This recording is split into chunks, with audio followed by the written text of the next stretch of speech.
महाराष्ट्र में आई बारिश ने बड़ी तबाही मचाई है। अलग अलग घटनाओं में 138 से अधिक लोगों की मौत हो चुकी है। भारी बारिश और भूस्खलन की वजह से रायगढ़ जिला बुरी तरह से प्रभावित है, जहां महाड़ के केवल तलाई गांव में ही लैंडस्लाइड से करीब 49 लोगों की मौत हो चुकी है। वहीं दर्जनों लोग लापता बताए जा रहे हैं। गोवा से सटे महाराष्ट्र के कई इलाकों में अगले 2 दिनों तक बारिश का रेड अलर्ट है।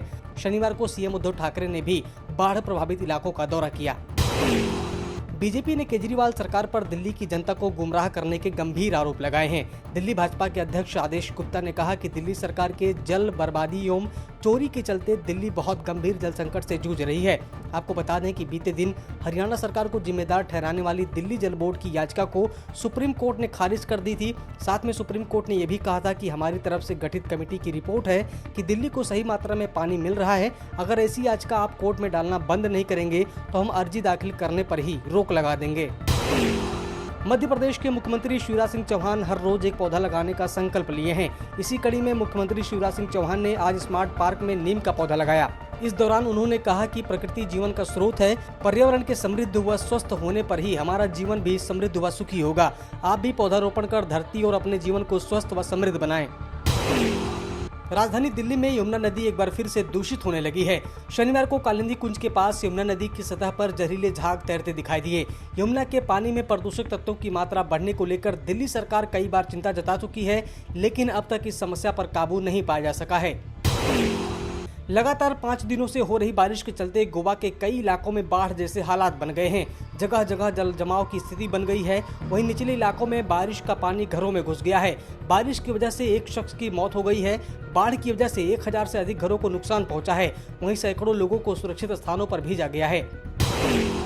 प्रदूषण नियंत्रण मानकों का पालन नहीं करने वाले पूर्वांचल के 1200 ईंट भट्ठे बंद कर दिए जाएंगे। ज्यादा कार्बन उत्सर्जन करने वाले पुराने पद्धति से चल रहे ईंट भट्ठों को बंद करने का आदेश जारी कर दिया गया है। उत्तर प्रदेश प्रदूषण नियंत्रण बोर्ड के मुख्य पर्यावरण अधिकारी ने बनारस के 270 भट्टों समेत 5 जिलों के 1200 ईंट भट्टों की सूची जारी कर दी है। कर्नाटक में पिछले 24 घंटे में भारी बारिश हुई है। कई इलाकों में बाढ़ आ गई है। 3 लोगों की मौत की खबर है, 2 लापता हैं। कम से कम 8 जगहों पर भूस्खलन हुआ है। बाढ़ प्रभावित इलाकों में 9000 से अधिक लोगों को निकाला जा चुका है। राज्य के 7 जिलों दक्षिण कन्नड़, उडुपी, उत्तर कन्नड़, शिवमोगा, चिंगमंगलूर, हासन और कोडागू में बारिश का अलर्ट जारी किया गया है।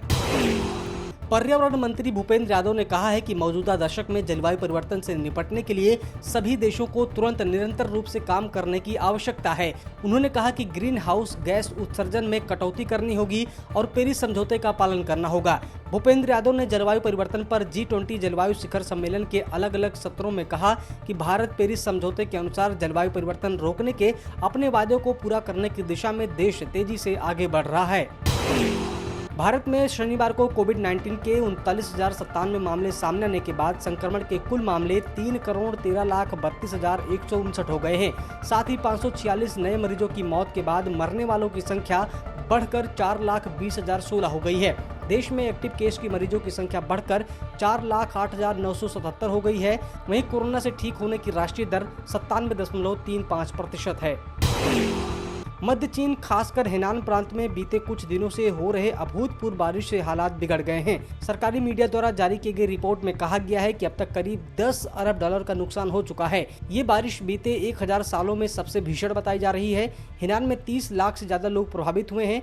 3,76,000 से ज्यादा लोगों को सुरक्षित स्थानों पर पहुँचाया गया है। हेनान प्रांत की राजधानी झेंगझाओ में बाढ़ व डूबने के कारण मरने वालों की संख्या 51 हो गई है। सब्सक्राइब करें पर्यावरण पोस्ट।